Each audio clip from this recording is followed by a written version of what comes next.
Hello प्यारे बच्चों, welcome to physics familiar. तो बच्चों, आज हम इस लेक्चर में डिस्कस करने वाले हैं क्लास 10th का जो विज्ञान है उसका जो चैप्टर नंबर 10 है विद्युत धारा, उसको हम आज डिस्कस करने वाले हैं। पहले दो पार्ट हम कंप्लीट कर चुके हैं जिसमें हमने क्या क्या पढ़ा था।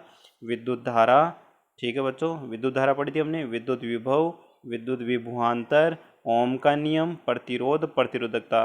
ये 5-6 टॉपिक हम पहले दो पार्ट में कंप्लीट कर चुके हैं। आज ये हमारा तीसरा पार्ट है। इसमें आज हम पढ़ेंगे प्रतिरोधों का श्रेणी क्रम संयोजन, समांतर क्रम संयोजन, अतिचालकता।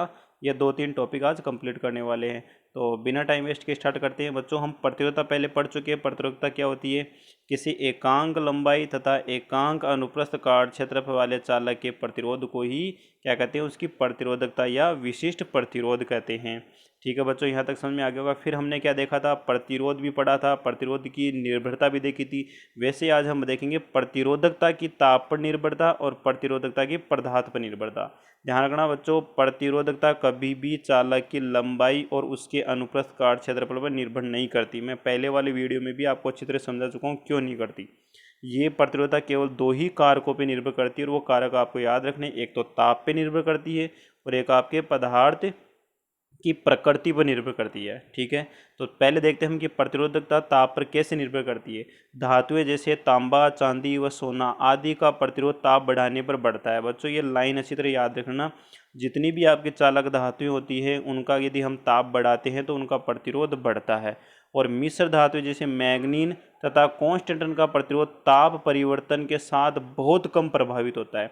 इनका भी वैसे तो प्रतिरोध बढ़ता है लेकिन बहुत कम बढ़ता है। ठीक है, और अर्धचालकों में ताप बढ़ाने से प्रतिरोध घटता है, जैसे सिलिकॉन और जर्मेनियम।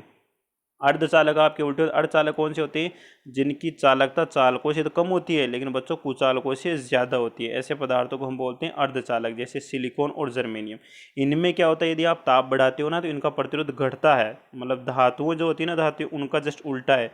धातुओं में यदि बच्चों आप ताप बढ़ाओगे तो आपका प्रतिरोध और प्रतिरोधकता दोनों ही क्या होगी? बढ़ेगी। जबकि अर्धचालकों में क्या होता है? ताप बढ़ाने पर प्रतिरोध तथा प्रतिरोधकता घटती है। ठीक है, तो यहाँ तक समझ में आ गया होगा बच्चों। ध्यान रखना, प्रतिरोध और प्रतिरोधकता दोनों एक ही चीज़ है। ताप है वो भी निर्भर करेगा और प्रतिरोधकता भी निर्भर करेगी। क्योंकि प्रतिरोधकता है क्या चीज़? प्रतिरोधकता आपका एक प्रकार का प्रतिरोध ही है, लेकिन वो कब है? जब हम चालक की लंबाई 1 मीटर लेते हैं और उसका अनुप्रस्थ काट क्षेत्रफल 1 मीटर स्क्वायर लेते हैं। फिर आता है प्रतिरोधकता पदार्थ की ताप पर निर्भरता। प्रतिरोधकता की ताप पर निर्भरता। ध्यान रखना बच्चों, ये लाइन क्या है, हेडिंग क्या है? प्रतिरोधकता की ताप पर निर्भरता।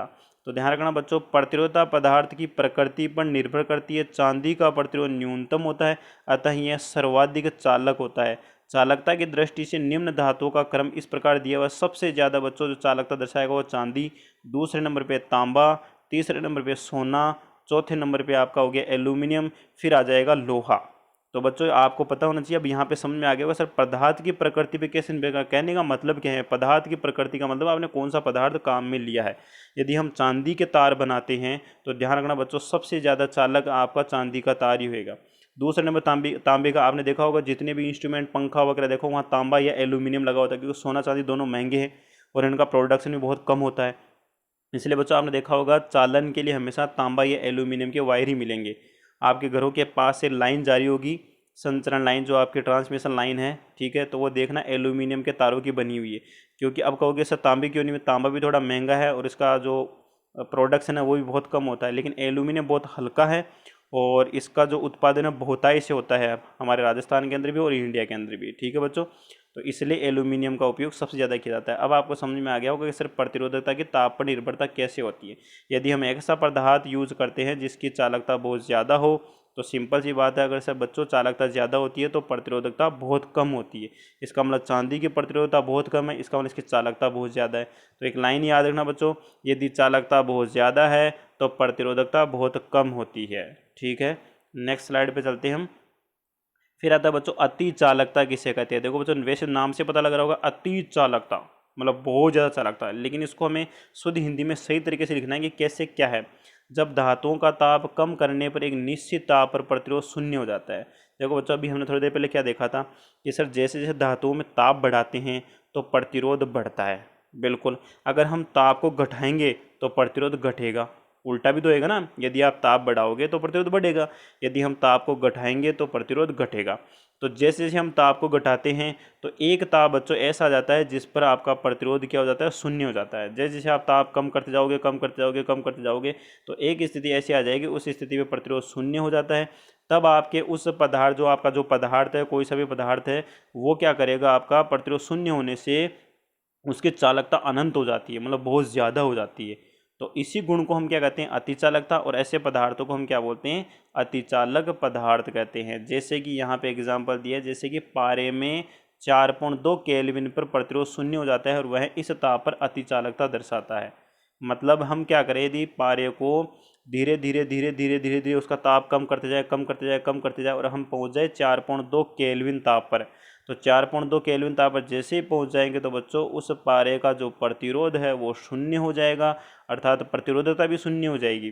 तो उस स्थिति पर वो आपका जो पारा है वो बहुत ज़्यादा चालकता दर्शाएगा, अर्थात उसकी चालकता अनंत हो जाती है। इसी स्थिति को बोलते हैं अति चालकता, बिकॉज उसका प्रतिरोध क्या हो गया, जीरो हो गया। और जब प्रतिरोध ही नहीं है तो बच्चों आप जानते हो वो चालन कैसे करेगा, बहुत ज़्यादा करेगा।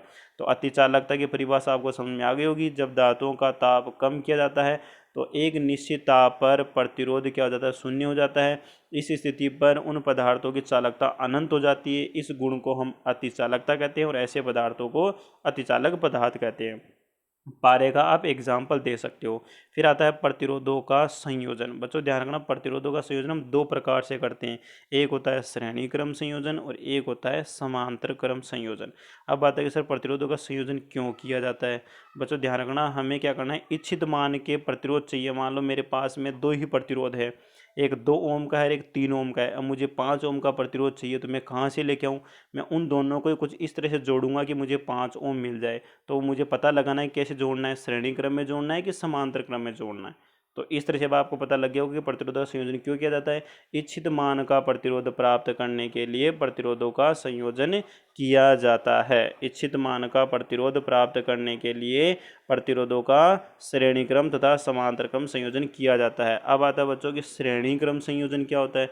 श्रेणी क्रम संयोजन में पहले तार का दूसरा सिरा दूसरे तार के पहले सिरे से तथा दूसरे तार का दूसरा सिरा तीसरे तार के पहले सिरे से जोड़ते हैं। यही क्रम अगर आगे चलता रहा तो इसी को क्या बोलते हैं, श्रेणी क्रम संयोजन।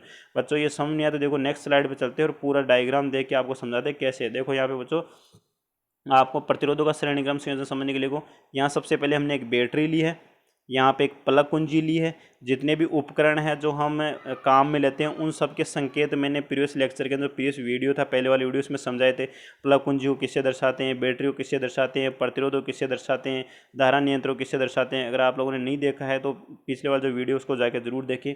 तो बैटरी ले ली, एक कुंजी ले ली। अब हम क्या करेंगे बच्चों, 3 प्रतिरोध लेंगे, जिसका एक का प्रतिरोध R1, एक का प्रतिरोध R2, एक का प्रतिरोध R3। उनको हमने कैसे जोड़ा है, बिंदु ए व बी के बीच में जोड़ा है हमने R1 प्रतिरोध, बिंदु बी और सी के बीच में जोड़ा है हमने R2 प्रतिरोध, और सी और डी के बीच में जोड़ा है हमने R3 प्रतिरोध। अब ध्यान रखना बच्चों, यहाँ पर अभी जो परिभाषा थी वो क्या थी, पहले वाला प्रतिरोध का दूसरा सिरा, देखो बच्चों ए बी सिरा है ना, ये देखो बी सिरा, वो आपके दूसरे प्रतिरोध के पहले सिरे से, दूसरे प्रतिरोध के पहले सिरे से जुड़ा है, ये देखो यहाँ पे। और दूसरे प्रतिरोध का दूसरा सिरा है ना, वो तीसरे प्रतिरोध के पहले सिरे से जुड़ा है। मतलब इस तरह लगातार हमें जोड़ना है, क्रम के अंदर जोड़ना है, एक के पीछे एक, एक के पीछे एक, एक के पीछे एक। या आप परिभाषाएं भी लिख सकते हो कि 2 या 2 से अधिक प्रतिरोधों का ऐसा संयोजन जिसमें प्रत्येक प्रतिरोध से प्रवाहित धारा का मान समान होता है, ऐसे संयोजन को हम क्या कहते हैं, प्रतिरोधों का श्रेणी क्रम संयोजन कहते हैं। बच्चों दूसरी परिभाषा क्या लिख के आओगे कि सर 2 या 2 से अधिक प्रतिरोधों का ऐसा संयोजन जिसमें प्रत्येक प्रतिरोध में से होकर प्रवाहित होने वाले धारा का मान समान होता है। तो ध्यान रखना बच्चों, यहाँ पे हम यही करने वाले हैं, श्रेणी क्रम संयोजन में प्रत्येक प्रतिरोध से बहने वाले धारा का मान समान ही होगा, लेकिन प्रत्येक प्रतिरोध पे जो विभवांतर है वो क्या होएगा, अलग अलग हो सकता है। कब अलग अलग होगा, जब तीनों प्रतिरोध अलग होंगे। यदि आपके तीनों प्रतिरोध समान है तो विभवांतर समान भी हो सकता है, बट हमें ये याद रखना है कि अगर सर प्रतिरोध तीनों अलग अलग है तो विभवांतर भी अलग अलग होगा। कन्फर्म है बच्चों, ये विभवांतर अलग होगा, लेकिन धारा हमेशा क्या रहती है श्रेणी क्रम संयोजन में, एक समान होती है। बस यही 2 लाइन हमें याद रखनी है, बस कैलकुलेशन हो गई। अब हम निकालते हैं तुल्य प्रतिरोध। बच्चों तुल्य प्रतिरोध क्या होता है, अभी मैंने थोड़ी देर पहले बताया था। मेरे पास में एक 2 ओम का प्रतिरोध है, एक 3 ओम का प्रतिरोध है। मैंने उनको इस तरह जोड़ दिया कि मुझे तुल्य प्रतिरोध कितना मिल गया, 5 ओम। मतलब मैं अगर एक अकेला प्रतिरोध 5 ओम का काम में लेता या फिर उन दोनों प्रतिरोधों को जोड़ देता तो भी मुझे 5 ओम मिलता। तो बात तो बराबरी होगी ना कि सर आप या तो एक 5 ओम का प्रतिरोध लगा लो या फिर इन दो प्रतिरोधों को ऐसे जोड़ो कि तुल्य जो प्रतिरोध है मतलब इनका जो रिजल्टेंट है, इनका जो परिणामी हो कितना मिल जाए अपने को, 5 ओम मिल जाए। इसी को बोलते हैं तुल्य प्रतिरोध। तुल्य का मतलब तीन प्रतिरोध या दो प्रतिरोधों को ऐसे जोड़ो कि आपको ओवरऑल कुल मिला के एक ही प्रतिरोध का मान मिले, एक ही मिले, इसको बोलते हैं तुल्य, रिजल्टेंट, परिणामी प्रतिरोध। तो बच्चों देखो यहाँ पे थ्योरी थोड़ी बहुत लिखनी पड़ेगी। तीन चालक तार या बोल दो कि तीन प्रतिरोध तार ए बी बी सी व सी डी को श्रेणी क्रम में जोड़ते हैं। श्रेणी क्रम मैंने बता दिया परिभाषा क्या होती है। इनके प्रतिरोध क्रमशः क्या है, R1 R2 R3 है। श्रेणी क्रम में प्रत्येक तार में समान धारा प्रवाहित होती है, बिल्कुल ये भी मैंने बताया था। आपको ये लाइन याद रखनी है कि श्रेणी क्रम संयोजन में प्रत्येक तार में समान धारा प्रवाहित होती है, परंतु इनके सिरों के मध्य विभवांतर अलग अलग होता है। क्योंकि तीनों प्रतिरोध अलग अलग है तो विभवांतर भी अलग अलग ही होगा। और उन विभवांतर को यहाँ पे देखो लिखा हुआ है। R1 पे विभवांतर कितना है, V1, R2 पे कितना है, V2, और R3 पे कितना है, V3। अब विभवांतर क्या होता है वो आप लोगों को पता ही है, ठीक है। अब बच्चों ओम के नियम से आपको पता होना चाहिए। आपका प्रतिरोध R1 है, ठीक है, इसमें से भी धारा I1 गुजर रही है, R2 में से भी धारा I गुजर रही है, और R3 में से भी धारा कितनी I गुजर रही है, सब में से I धारा गुजर रही है।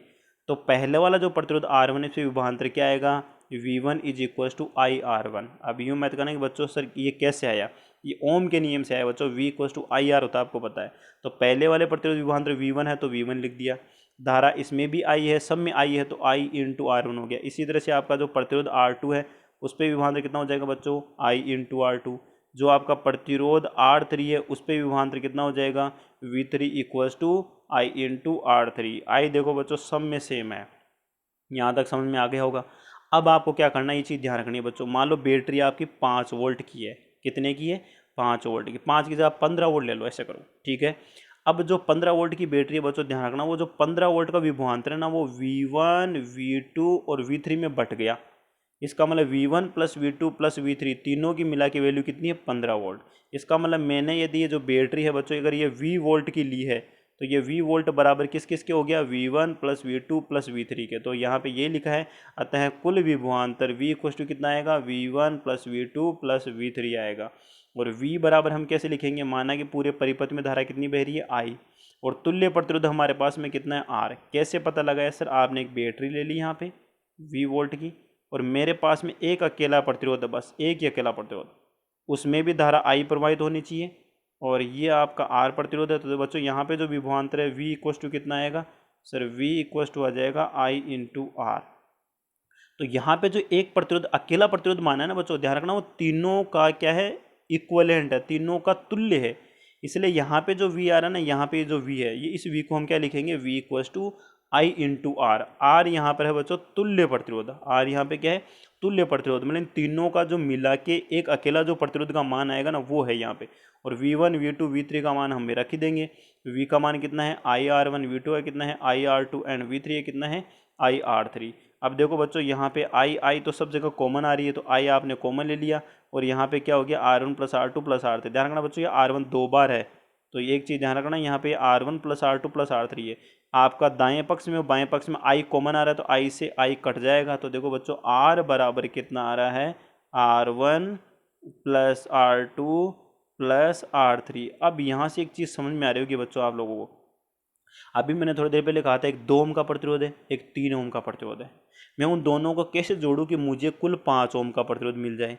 तो बच्चों देखो यहाँ पे एक लाइन समझ में आ रही होगी आपको, R इक्वल टू आ रहा है R1 plus R2 plus R3, जिसे श्रेणी क्रम संयोजन में तो जो तुल्य प्रतिरोध होता है वो अलग अलग प्रतिरोधों के योगफल के बराबर आ रहा है। इसका मतलब सर यदि हमें आज के बाद में प्रतिरोधों का जोड़ करके अगर हमें कुल प्रतिरोध आता है तो हम कैसा संयोजन करेंगे, वो करेंगे श्रेणी क्रम संयोजन। तो एक रिजल्ट हमें पता लग गया कि आपके पास में दो या दो से अधिक प्रतिरोधों का अगर हम श्रेणीक्रम संयोजन करते हैं तो तुल्य प्रतिरोध है वो क्या मिलेगा हमें, सभी चालक तारों के सभी चालक प्रतिरोधों के योगफल के बराबर मिलता है। ये लाइन ही हमें याद रखनी है बच्चों, ध्यान रखना, जब दो या दो से अधिक चालक तारों को श्रेणीक्रम में जोड़ा जाए तो उस पूरे निकाय का या पूरे सिस्टम का जो कुल प्रतिरोध है या जो तुल्य प्रतिरोध है वो क्या मिलेगा, सभी चालक तारों के प्रतिरोधों के योगफल के बराबर मिलता है। R is equals to R1 plus R2 plus R3 plus R4, कितना ही करते जाओ आप, डॉट डॉट डॉट, जितने आपने लगाए। तो बच्चों अभी मैंने एक क्वेश्चन पूछा था आपसे कि 2 ओम का प्रतिरोध एक 3 ओम का प्रतिरोध, दोनों को मैं कैसे जोड़ूं कि मुझे 5 ओम का प्रतिरोध मिल जाए। तो यहाँ पे डायरेक्ट सॉल्यूशन हो गया अगर सर श्रेणी क्रम संयोजन करने पे आपको तुल्य प्रतिरोध 5 ओम मिल जाएगा। ठीक है बच्चों, यहाँ तक समझ में आ गया होगा। थ्योरी अच्छे से समझने की कोशिश करना, बहुत शानदार नोट्स बनाए आप लोगों के लिए। चलो नेक्स्ट स्लाइड चलते हैं हम। समांतर क्रम संयोजन, प्रतिरोधों का समांतर क्रम संयोजन। देखो बच्चों, श्रेणी क्रम संयोजन में क्या समान था, धारा समान थी। समांतर क्रम संयोजन में क्या समान रहेगा, समांतर क्रम संयोजन में आपका प्रत्येक प्रतिरोध में विभवांतर समान होता है और धाराएं उनमें से बहने वाली धाराएं क्या होगी, अलग अलग हो सकती है। कब होएगी, जब तीनों प्रतिरोध क्या रहेंगे, अलग अलग रहेंगे। यदि तीनों प्रतिरोध सेम है तो बच्चों ध्यान रखना, मान लो 3 प्रतिरोध है, तीनों प्रतिरोध सेम है तो तीनों में धारा है ना बट जाएगी। मान लो आपके पास में 3 एम्पेयर की धारा है तो 1 एम्पेयर 1 एम्पेयर 1 एम्पेयर इस तरह बढ़ जाती है। जबकि श्रेणी क्रम संयोजन में क्या होता है बच्चों, प्रत्येक प्रतिरोध से बहने वाली धारा तो समान होती है और जो अलग अलग आपके प्रतिरोध हैं उन पे विभवांतर अलग अलग होता है। सर यदि प्रतिरोध तीनों समान हो श्रेणी क्रम में तो क्या होगा, तो बच्चों ध्यान रखना, जो आपका कुल विभवांतर है ना वो तीनों में बराबर बट जाएगा। अगर मान लो V वोल्ट की बैटरी है तो तीनों प्रतिरोधों क्या मिल जाएगा, V/3 V/3 V/3 आपको विभवांतर मिल जाएगा वहाँ पे। और यहाँ पे क्या होगा कि सर आपने 3 प्रतिरोध है ना समांतर क्रम में जोड़ दिए। अभी बताऊंगा पूरे समांतर क्रम संयोजन क्या होता है, पहले एक बात समझ लो। ठीक है कि सर 3 प्रतिरोध उनको समांतर क्रम में जोड़ दिया तो यहाँ पे क्या चीज़ होने वाली, एक चीज़ ध्यान रखना बच्चों, यहाँ पे प्रत्येक प्रतिरोध से बहने वाली धारा क्या रहेगी आपकी, तो अलग अलग रहेगी। कब, जब प्रतिरोध अलग अलग रहेंगे लेकिन विभवांतर सेम रहेगा। विभवांतर सेम कैसे, मान लो आपके यहाँ पे 5 वोल्ट की बैटरी है तो इस पे भी विभवांतर 5 रहेगा बच्चों, इस पे भी विभवांतर 5 रहेगा, इस पे भी 5 रहेगा। पहली चीज़ तो ये ध्यान रखनी है, जितना आपने नीचे लगा रखा है ना बैटरी का वही सब में तीनों में बराबर रहेगा। यहाँ पे चाहे प्रतिरोध आपका किसी भी मान का हो, प्रतिरोध किसी भी मान का हो सकता है, अलग अलग हो सकते हैं, कोई दिक्कत नहीं है, लेकिन विभवांतर तीनों पे क्या रहेगा, सेम रहेगा। लेकिन धाराएं क्या रहेगी आपकी, अलग अलग रहेगी और वो डिपेंड करेगी इनके प्रतिरोधों के मान पर। अगर प्रतिरोध ज़्यादा है तो धारा कम हो जाएगी, यदि प्रतिरोध का मान कम है तो धारा ज़्यादा हो जाएगी। इस तरह से इनमें धाराएं बहती है। तो देखो समांतर क्रम संयोजन क्या होता है बच्चों, समांतर क्रम संयोजन में सभी तारों के पहले या सभी प्रतिरोधों के पहले सिरों को एक साथ और दूसरे सिरों को एक साथ जोड़ते हैं। देखो बच्चों कैसे, R1 R2 R3 3 प्रतिरोध दिख रहे होंगे, इन तीनों के एक एक सिरे देखो बच्चों यहाँ पे बिंदु से जुड़े हुए हैं और आपके इन तीनों के देखो दूसरे सिरे ना बिंदु D पे जुड़े हुए हैं। तो C और D पे देखो, C पे तीनों के एक एक सिरे C पे जुड़े हुए हैं और तीनों प्रतिरोधों के दूसरे दूसरे सिरे ना वो बिंदु D से जुड़े हुए हैं। तो एक परिभाषा तो ये हो गई कि प्रत्येक प्रतिरोध का एक सिरा किसी एक बिंदु से और उनके दूसरे सिरे किसी अन्य बिंदु से जुड़े हुए हो तो इस प्रकार का संयोजन क्या कहलाता है, समांतर क्रम संयोजन। या फिर बच्चों आप ऐसे बोल दो, दो या दो से अधिक प्रतिरोधों का ऐसा संयोजन जिसमें प्रत्येक प्रतिरोध पर विभवांतर का मान समान होता है। क्या होता है, विभवांतर का मान समान होता है। वही बच्चों देखो, एक बैटरी लगा दी, एक प्लग कुंजी लगा दी और इस तरह से हमने जोड़ दिया। बैटरी से टोटल करंट कितनी जा रही है, I, और वो बट गई कितनी, R1 में तो बट गई I1, R2 में बट गई I2 और R3 जो प्रतिरोध उसमें धारा कितनी चली गई, I3। क्योंकि अभी मैंने बताया था धारा क्या रहेगी समांतर क्रम संयोजन में, अलग अलग रहेगी। थ्योरी भी लिखना बहुत ज़रूरी है बच्चों, एग्जाम में अगर नंबर चाहिए तो थोड़ी बहुत थ्योरी लिखना बहुत ज़रूरी है। ठीक है, 3 चालक तार या 3 चालक प्रतिरोध AB BC व CD को समांतर क्रम में जोड़ते हैं। इनके प्रतिरोध क्रम में से क्या है, R1 R2 R3 है और समांतर क्रम संयोजन में प्रत्येक प्रतिरोध के सिरों के मध्य विभवांतर क्या होता है बच्चों, समान होता है, परंतु इनमें प्रवाहित होने वाली धारा का मान असमान होता है, जो कि क्रमशः कितनी बताई थी हमने, I1 I2 और I3 है। किस किस में, R1 में R2 में और R3 में। अब वही बच्चों ओम के नियम से V बराबर क्या होता है, I इंटू आर। अब विभवांतर तो बच्चों सब में सेम होता है इसलिए यहाँ पे V बराबर नहीं लेंगे, अब यहाँ पे लेंगे सर धाराएं अलग अलग है तो कुल धारा I बराबर कितनी हो जाएगी, I1 plus I2 plus I3। यहाँ पे इस बार ये फॉर्मूला लगाएंगे, I is equal to I1 plus I2 plus I3। इस बार ऐसे मत लगाना कि सर V बराबर V1 plus V2 plus V3, नहीं, यहाँ पे जो विभवांतर है वो तो तीनों पे बराबर रहेगा, V। तो बटा क्या आपका अलग अलग क्या हुआ, धारा अलग अलग हुई है, इसलिए हम हमेशा क्या लेंगे, देखो यहाँ से ओम के नियम से V बराबर क्या मिल गया हमें, I इंटू आर। तो I बराबर क्या आ गया बच्चों, I बराबर आ रहा है सर V बटे आर। इसका मतलब पहले प्रतिरोध में जो धारा है ना, I1 बराबर क्या आ जाएगा, पहले वाले प्रतिरोध विभवांतर तो V है तो ये हो गया V बटे R1। देखो बच्चों यहाँ पे लिखा हुआ है I इज इक्वल टू कितना हो गया, V बटे R1। दूसरे प्रतिरोध में बहने वाली धारा कितनी हो जाएगी, I2 is equal to V बटे R2। तीसरे प्रतिरोध में बहने वाली धारा कितनी हो जाएगी बच्चों, V/R3। अब कुल धारा आपको पता लगी गई होगी, यहाँ पे कुल धारा लिखना है बच्चों, ध्यान रखना, कुल विभवांतर नहीं, कुल धारा बराबर कितनी हो गई, I1 + I2 + I3, तीनों का मान रख दो। अब यहाँ पे ध्यान रखना बच्चों, कुल धारा कैसे निकालेंगे सॉरी, कुल धारा कैसे निकालेंगे, बैटरी है आपकी V वोल्ट की, टोटल जो परिणामी प्रतिरोध उसको हम कितना मान लेते हैं R, और V/R कितना होता है I।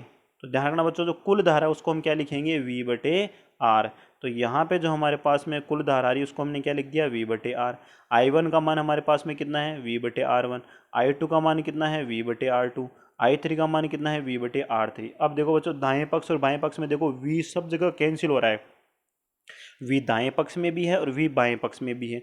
दाएं पक्ष में तो V कॉमन आ रहा है और बाएं पक्ष में एक अकेला V है, तो V तो आपका थ्रू आउट कैंसिल हो गया। तो अब आपको एक पता लग गया कि यहाँ पे क्या आ रहा है, यहाँ पे आ रहा है बच्चों, ये V से तो V कैंसिल हो गया, 1/R = आ रहा है 1/R1 + 1/R2 + 1/R3। मतलब आपका जो तुल्य प्रतिरोध ना उसका उल्टा, मतलब व्युत्क्रम, इनवर्स में बच्चों देखिए 1/R उसको व्युत्क्रम बोलते हैं, व्युत्क्रम का मतलब उल्टा एक टाइप से नीचे की तरफ।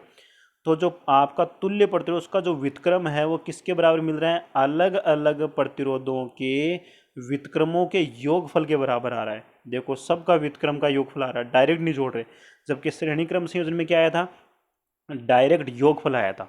तो ये लाइन याद रखनी है बच्चों, जब दो या दो से अधिक चालकों को या प्रतिरोधों को समांतर क्रम में जोड़ा जाता है तो निकाय का तुल्य प्रतिरोध का व्युत्क्रम, ध्यान रखना बच्चों, निकाय का जो तुल्य प्रतिरोध है ना उसका व्युत्क्रम जोड़े गए सभी चालकों के प्रतिरोधों के व्युत्क्रम के योगफल के बराबर होता है।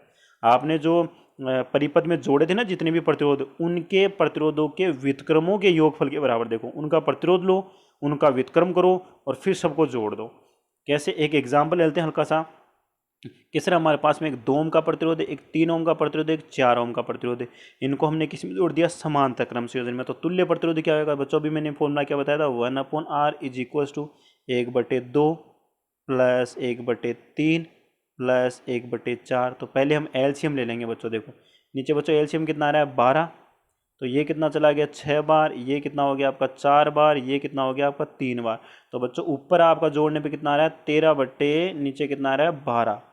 लेकिन ये क्या था आपका 1/R है, हमें निकालना R, तो उल्टा करो बच्चों, तो ये कितना हो गया 12/13। ये कितना आ गया 12/13, और यही हमारा क्या हो जाएगा, फाइनल आंसर हो जाएगा। तो यहाँ पे देखो बच्चों समांतर क्रम में आपको क्या देखने को मिला कि सर एक प्रतिरोध है 2 ओम, एक प्रतिरोध है 3 ओम, एक प्रतिरोध है 4 ओम। तो अब हम जो परिणामी देख रहे हैं ना बच्चों 12/13, इसका मान 1 से भी छोटा आ रहा है। कितना आ रहा है, 1 से भी छोटा आ रहा है, जबकि हमारे पास में जो 3 प्रतिरोध में छोटा छोटा मान क्या, 2 ओम। तो समांतर क्रम संयोजन में आपको एक चीज़ याद रखनी है बच्चों, आप जैसे ही तुल्य प्रतिरोध निकालोगे ना तो उसका मान जो छोटे से छोटा प्रतिरोध उससे भी कम मिलेगा।